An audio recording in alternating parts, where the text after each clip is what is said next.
करिश्मा, रेशमा और मनीषा 3 बहनें हैं। उनका एक भाई भी है, मयंक। मयंक अपनी बहनों को बहुत प्यार करता है, लेकिन मयंक की पत्नी सविता इस मामले में मयंक से बिल्कुल ही अलग है। वो अपनी ननदों का जितना बुरा कर सकती है उतना बुरा करती ही रहती है और अपनी ननदों पर हुक्म भी चलाती है। करिश्मा, करिश्मा, तुमने अभी तक नाश्ता नहीं बनाया? तुम्हारे भैया को ऑफिस जाने में देर हो रही है। हाँ भाभी, बस अभी बनाती हूँ। करिश्मा, तुम ये ढीलापन छोड़ दो। कल को पराए घर जाना है।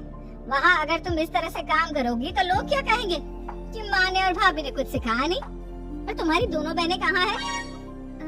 रेशमा मार्केट गई है और मनीषा सो रही है। क्या? सुबह के 8 बज रहे हैं और ये महारानी अभी भी सो रही है? ये कहते हुए सविता अपनी सास दुर्गा देवी के पास जाती है। माँ जी, देख रही हो अपनी बेटियों के तौर तरीके? क्या हुआ बहू, सुबह सुबह क्या कर दिया मेरी बेटियों ने?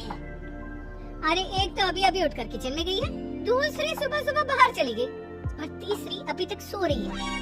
क्या करूं मैं इन तीनों का? मैं तो परेशान हो गई हूँ। जा जाकर उठा उसे और रेशमा से मैं बात करती हूँ। सविता सीधा मनीषा के कमरे में जाती है और उससे कहती है, महारानी जल्दी उठो, सूरज सर पर आ गया है। भाभी थोड़ी देर और सोने दो ना, मैं रात को लेट सोई थी। वो क्या है ना, यूनिट टेस्ट चल रहे हैं। शराफत से उठती है या नहीं, या फिर पानी की भरी बाल्टी डालूं तेरे ऊपर? नहीं भाभी, मुझे बिस्तर में नहीं नहाना, उठती हूँ मैं।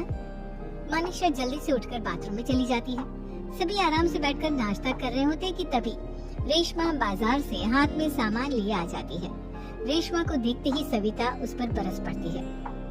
लो, आ गई महारानी। ऐसा भी क्या सामान लाना था जो सुबह आंख मलते ही बाजार की तरफ रवाना हो गई? भाभी, कल आप ही तो चीख रही थी कि घर का सारा सामान मुझे ही लाना पड़ता है, घर में किसी को भी किसी काम से कोई लेना देना नहीं है। अब मैं बाजार जाकर सामान ले आई तो आपको इस बात से भी तकलीफ हो रही है? देख रही हो माँ जी, अपनी बेटी की जुबान कैंची से भी तेज चलती है। और मयंक, आप तो कुछ कहेंगे नहीं अपनी लाडली बहन को। रेशमा, अपनी भाभी से ऐसे बात नहीं करते। चलो माफी मांगो। भैया, मैं क्यों माफी मांगू? अब भाभी से बोलिए ना कि हम पर कम हुक्म चलाया करे। हम इस घर की बेटियां हैं और आपकी पत्नी की ननद है, नौकरानी नहीं। लो कर लो बात। इनकी भलाई के लिए कुछ भी बोलो तो इन्हें बुरा लग जाता है। इस घर में यही इज्जत है मेरी। देख लो माँ जी, आपकी बेटी किस लहजे में मुझसे बात कर रही है। सविता वहाँ से चली जाती है। मयंक को बहुत गुस्सा आता है, वो भी वहाँ से चला जाता है। फिर करिश्मा रेशमा को समझाती है, रेशमा, तुम्हें भाभी से माफी मांग लेनी चाहिए थी ना। लेकिन दीदी, मैंने कुछ किया ही नहीं, तो मैं माफी क्यों मांगू? हाँ करिश्मा दीदी, रेशमा दीदी जैसे ही घर में आई भाभी ही उन पर चिल्ला रही थी। हाँ, मैं मानती हूँ कि गलती भाभी की थी। मैं तो इसलिए बोल रही हूँ कि भाभी ने माँ को तो पूरी तरह अपने वश में कर लिया है। वो हमारी बात सुनती ही नहीं। मयंक भैया हमारे लिए हमेशा खड़े रहते हैं, इसलिए उनकी बात का मान तो तुम्हें रखना चाहिए था ना। कोई फायदा नहीं दीदी, कुछ दिनों की बात और है, भाभी उन्हें भी हमारे खिलाफ भड़का देंगी। फिर वो भी माँ की तरह हमारी किसी बात का विश्वास नहीं करेंगे। इसी तरह सविता अपनी तीनों ननदों को किसी न किसी बात पर परेशान करती रहती थी। एक दिन मयंक अपनी तीनों बहनों के लिए गिफ्ट लाया। क्या रेशमा, ये तुम्हारे लिए हार का सेट। रेशमा, तुम्हारे लिए सुंदर सी ड्रेस। और मनीषा, तुम्हें किताबें पसंद है ना, तुम्हारे लिए किताबें लाया हूँ। थैंक यू भैया। थैंक यू भैया। थैंक यू भैया। करिश्मा, तुम्हारा नेकलेस कितना सुंदर है, ये भैया कहाँ से ले आए होंगे? मैंने भैया को 3 दिन पहले फोन पर ये डिजाइन दिखाया था और आज भैया ये ले आए। सविता तो अपनी ननदों की गिफ्ट्स देखकर जल गई और करिश्मा का नेकलेस तो उसे भी बहुत पसंद आया था। अपनी बहनों के लिए कितना अच्छा नेकलेस लेकर आए हैं, मुझे कभी कोई गिफ्ट नहीं दिया। मैं आज ही ये हार चुरा लूंगी। रात में सविता करिश्मा का हार चुरा लेती है और इसी तरह उसे अपनी ननदों की जो भी चीज अच्छी लगती वो उसे मांगती नहीं, बल्कि रात के अंधेरे में चुरा लेती। इसी तरह दिन बीतते गए और सविता ने मयंक के दिल में भी उसकी बहनों के लिए नफरत पैदा कर दी। एक दिन मयंक ने करिश्मा और रेशमा के लिए रिश्ता देखा और ये बात उसने घर में सबको बताई। माँ, करिश्मा और रेशमा के लिए बहुत अच्छा रिश्ता आया है। वो लोग कल इन्हें देखने आ रहे हैं। आप और सविता मिलकर सारी तैयारी कर लेना। ये सुनकर करिश्मा और रेशमा खुश हो जाती है, लेकिन सविता सोचती है, अगर इन दोनों बहनों की शादी हो गई तो घर और बाहर का काम कौन करेगा? मनीषा तो एक नंबर की कामचोर है, उससे तो किसी बात की उम्मीद लगाना ही बेकार है। मुझे इस शादी को रोकना होगा। अगले दिन सभी लड़के वालों के स्वागत की तैयारी करने में लगे होते हैं। तभी मयंक अपनी बहनों से आकर कहता है, तैयार हो गए तुम दोनों?